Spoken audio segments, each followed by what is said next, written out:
조 바이든 미국 대통령이 보안상의 우려로 연방 정부의 전자기기에서 틱톡을 금지하는 법안에 서명했습니다. 중국의 IT 기업인 바이트댄스가 개발한 동영상 공유 앱인 틱톡은 짧은 동영상을 공유하면서 젊은 층에 큰 호응을 이끌고 있습니다. 2016년에 서비스를 시작한 뒤 지금은 월 사용자가 전 세계 10억 명에 달합니다. 그런데 미국 정부는 이러한 틱톡을 국가 안보의 잠재적인 위협으로 보고 있습니다. 중국 정부가 틱톡의 알고리즘을 통제할 위험이 있다는 겁니다. 내용을 조작해 여론 조성은 물론 자료를 수집하고 심지어 간첩 활동까지 가능하다는 것입니다. It's extraordinary, the degree to which China in particular, but they're not the only ones obviously, are developing just frameworks for collecting foreign data. 미국의 정치권에서도 비슷한 시각을 갖고 있는데 공화민주당은 디지털 분야에 대한 중국의 영향력을 우려하는 목소리를 함께 내고 있습니다. 최근 하원에서 사용하는 모든 모바일 기기에서 틱톡 사용을 금지했습니다. 중국 업체가 만든 틱톡은 전 세계 동영상 플랫폼 시장에서 짧은 동영상 콘텐츠로 단숨에 선두 대열에 올랐죠. 하지만 민감한 개인정보와 국가 안보 정보를 중국 기관에 넘길 수 있다는 우려가 커지면서 미국 연방회의 역시 틱톡 규제 움직임에 발벗고 나섰습니다. 현지 시간 14일 미국 상원은 연방 공공기관 직원이 공무용 기기로 동영상 공유 플랫폼 틱톡을 볼 수 없도록 하는 법안을 구두 표결로 통과시켰습니다. 해당 법안은 하원이 다음 주 회기가 끝날 때까지 의결하고 조 바이든 미 대통령이 서명하면 발효됩니다. 이미 미 국방부와 국토안보부, 국무부 등 다수의 정부 부처에선 공보장비로선 틱톡을 이용하지 못하도록 하고 있는데요. 상원의 이번 표결은 중국 업체가 개발한 틱톡이 국가 안보를 위협한다는 공감대가 미국 내에 광범위하게 퍼져 있다는 것을 재확인했다는 뜻으로 풀이됩니다. 앞서 전날에는 미국 상하원에서 여야를 초월해 틱톡의 미국 내 사업을 아예 금지하는 법안이 동시 발의됐습니다. 요즘 이른바 MZ세대 사이에서 가장 인기 있는 애플리케이션 바로 틱톡입니다. 짧은 영상을 찍어 공유하는 오락용 앱인데요. 전 세계적으로 큰 인기를 얻으면서 단순히 재미를 넘어 각국의 선거 판세까지 영향을 미친다고 합니다. 틱톡의 인기와 그 이면을 지구촌 돋보기에서 황경주 기자와 함께 자세히 알아보겠습니다. 자, 선거를 앞둔 이탈리아에서 정치인들이 잇따라 틱톡에 등장해서 화제가 되고 있다고요? 네, 이탈리아는 오는 25일 총선을 앞두고 있는데요. 이번 선거에 출마한 실비오 베를루스코니 이탈리아 전 총리가 이달 초 틱톡 계정을 열고 영상을 올려서 화제가 됐습니다. Ciao ragazzi, eccomi qua. Vi do il benvenuto sul mio canale ufficiale di TikTok. Su questa piattaforma voi ragazzi siete presenti in oltre 5 milioni e il 60% di voi ha meno di 30 anni. 베를루스코니는 이 영상들로 단 하루 만에 팔로워 35만 명을 확보했는데요. 1994년에서 2011년 사이에 3번이나 총리를 역임했던 베를루스코니는 올해 85살로 이탈리아의 대표적인 기성세대 정치인 중에 한 명입니다. 이번 선거에서 9년 만에 상원 의원 복귀에 도전하고 있는데 청년층의 표심을 잡기 위해서 틱톡을 이용한 겁니다. 또 다른 이탈리아 전 총리이자 중도 좌파 정당 비바 이탈리아의 대표 마테오 렌치도 최근 처음으로 틱톡에 등장해 이목을 끌었습니다. 네, 틱톡이 SNS 선거전의 무대가 됐는데요. 사용하는 사람들이 그만큼 많기 때문이겠죠? 네, 이 한 모바일 데이터 분석 업체의 조사 결과를 보면 올해 2분기 기준으로 전 세계 틱톡 이용자 수는 15억 명에 육박합니다. 1억 명 정도였던 4년 전에 비하면 엄청 늘었죠. 사용층은 주로 10대와 20대로 전 세계 전체 이용자의 60% 넘게 차지하고 있습니다. 이 활자보다 영상을 선호하는 젊은 층의 성향과 유튜브처럼 편집도 필요 없는 편리함이 맞물리면서 20대 이하에서 주요 SNS 플랫폼으로 성장했습니다. 젊은 층은 틱톡에서 놀고 소통할 뿐 아니라 뉴스와 기사도 접하고 있는데요.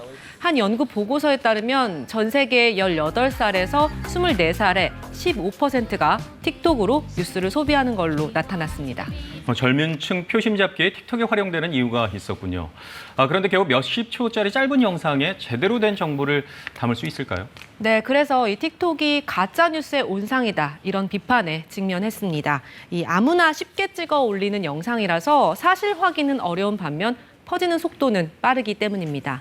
BBC는 지난 4월 러시아 우크라이나 전쟁과 관련해서 틱톡에 퍼져 있는 가짜 뉴스들을 분석해 보도했는데요. 과거에 일어났던 전쟁 영상에 가짜로 오디오를 더빙하거나 비디오 게임에서 폭발물을 던지는 모습만 편집하는 등 영상을 조작해서 우크라이나 현지 상황처럼 속이고 조회수를 끌어모으는 시기였습니다. 선거에서 여론을 조작하려는 영상도 많이 게시됐는데요. 미국의 한 비영리 단체는 지난 8월 케냐 총선 당시 틱톡에 특정 부족에 대한 혐오를 조장하는 영상이 130개 넘게 올라왔다고 밝히기도 했습니다. 네. 이용하는 사람이 늘어나는 만큼 가짜 뉴스도 많아지는 것 같은데요. 하지만 가짜 뉴스는 틱톡만의 문제는 아니죠. 네, 틱톡이 부상하기 전에도 유튜브 등 다른 SNS를 통해서 가짜뉴스가 많이 퍼지면서 문제가 돼왔죠. 하지만 이것들과 틱톡에 큰 차이점이 있는데 바로 틱톡의 모회사가 중국 기업이라는 겁니다. 이 중국 정부의 영향력 아래 있는 앱인 만큼 불법적인 정보 수집이나 알고리즘 조작 등에 대한 우려가 미국 등 서방을 중심으로 사그라들지 않는 겁니다. The CCP has signaled its ambitions to assert global jurisdiction over private companies everywhere as a condition for doing business in China. TikTok, therefore, is a disaster waiting to happen for our security and the privacy of our citizens. 지난 6월 미국의 연방통신위원회의 한 위원은 앱스토어에서 틱톡을 없애달라는 서한을 구글과 애플에 보냈습니다. 중국 정부의 사용자 정보가 유출될 수 있다는 겁니다. 지난달 영국 의회가 틱톡 계정을 만들었다가 국가정보가 중국에 흘러갈 수 있다는 비판이 잇따르자 6일 만에 폐쇄하기도 했습니다. 틱톡도 이런 불신의 눈초리를 잘 알기 때문에 없애려고 애를 쓰고 있는데요. 최근에는 미국 사용자의 모든 정보를 미국 내에 있는 기업 서버로 옮긴다고 발표했습니다. 이 개인정보 유출이나 여론 조작 우려를 잠재우기 위해서인데 중국 기업이라는 점은 변한 게 아니라서 우려를 뿌리 뽑기는 쉽지 않을 거란 분석입니다. 지금까지 지구촌 돋보기 황경주였습니다.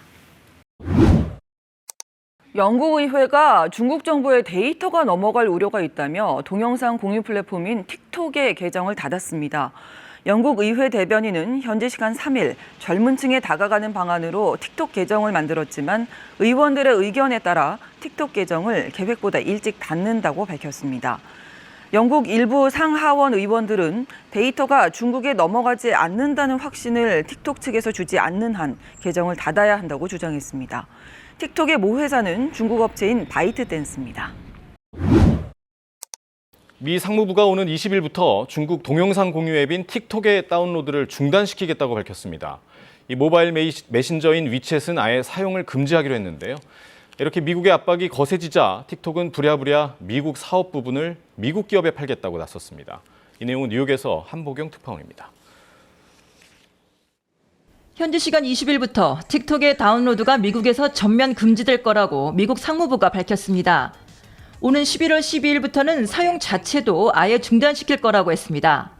미 상무부는 역시 중국 기업인 이른바 모바일 메신저 위챗의 사용도 20일부터 금지된다고 덧붙였습니다. 틱톡의 모기업인 중국 바이트댄스는 현재 미국 기업들과 틱톡의 미국 사업 부분 매각 협상을 진행 중인데 20일은 백악관이 제시한 이 협상의 마감 시한입니다. 매각 작업을 빨리 끝내라는 일종의 경고성 메시지로 해석됩니다. You know, the White House as well as Commerce Department really gives them 48 hours to get a deal done. 바이트댄스는 이런 미국의 부당한 조치에 계속 맞서 싸우겠다며 강한 유감을 표명했습니다. 미국 정부는 미국에서도 1억 명이 사용할 정도로 틱톡이 큰 인기를 끌자 정보 유출 등 보안상의 문제를 들어 미국 사업 부분을 팔라고 바이트댄스를 재촉해왔습니다. 결국 지난 13일 오라클이 우선 협상 대상자로 정해졌지만 오라클의 지분이 너무 적은 게 마음에 안 든다고 트럼프 대통령은 난색을 표했습니다. We're looking into that from the standpoint of ByteDance. We don't like that. I've been just Conceptually, I can tell you I don't like that. 그러니까 중국은 틱톡을 미국 기업에 팔더라도 최대 지분은 유지하고 싶은 거고 미국은 완벽한 100% 주인이 되고 싶은 겁니다. 미중 간 날선 신경전 속에 매각 협상 결과가 어떻게 나올지에 관심이 쏠리고 있습니다. 뉴욕에서 KBS 뉴스 한보경입니다. 15초 분량의 동영상을 공유하는 중국의 SNS 틱톡에 대해 트럼프 대통령이 미국 내 사용을 금지하겠다고 밝혔습니다. 미국인 사용자의 정보를 중국에 넘길 수 있다는 건데 미중 갈등이 화웨이에 이어 플랫폼으로 확대되고 있습니다. 워싱턴에서 서지영 특파원입니다. 틱톡은 15초 분량의 특수 효과를 입힌 동영상을 공유하는 플랫폼입니다. 중국 정보통신업체 바이트댄스가 만든 앱으로 10대를 중심으로 전 세계에서 큰 인기를 끌고 있습니다. 미국 내에선 코로나19 여파로 사용이 급증하면서 다운로드 수도 1억 6천만 건을 넘겼습니다. 트럼프 대통령이 이 틱톡에 대해 규제의 칼을 빼들었습니다. 미국에서 틱톡의 사용을 막겠다고 밝혔습니다. We may be banning TikTok. We may be doing some other things. There are a couple of options. 언제 조치할 것인지 묻는 질문에 오늘 문건에 서명하겠다고 덧붙였습니다. 그러면서 자신에게는 적국과 연관이 있는 소셜미디어 앱 사용을 금지할 수 있는 경제 권한법이 있다고 강조했습니다. 앞서 미 행정부는 틱톡이 미국인의 사용자 정보를 중국에 넘길 수 있다는 점을 들어 규제 방안을 검토해왔습니다. 화웨이를 비롯한 중국 IT 기업 제재에 이어 이번엔 플랫폼 앱 차단에 나선 겁니다. 이와 맞물려 마이크로소프트가 틱톡 인수를 검토하고 있다는 현지 언론들의 보도가 이어졌지만 트럼프 대통령은 기업을 사고 파는 문제가 아니라며 일축했습니다. 인도 역시 안보 문제를 이유로 틱톡을 포함한 59개 중국 앱을 금지했고 일본에서도 퇴출 움직임이 벌어지고 있습니다. 미중 간 전방의 갈등이 이젠 플랫폼 전쟁으로까지 비화되고 있습니다.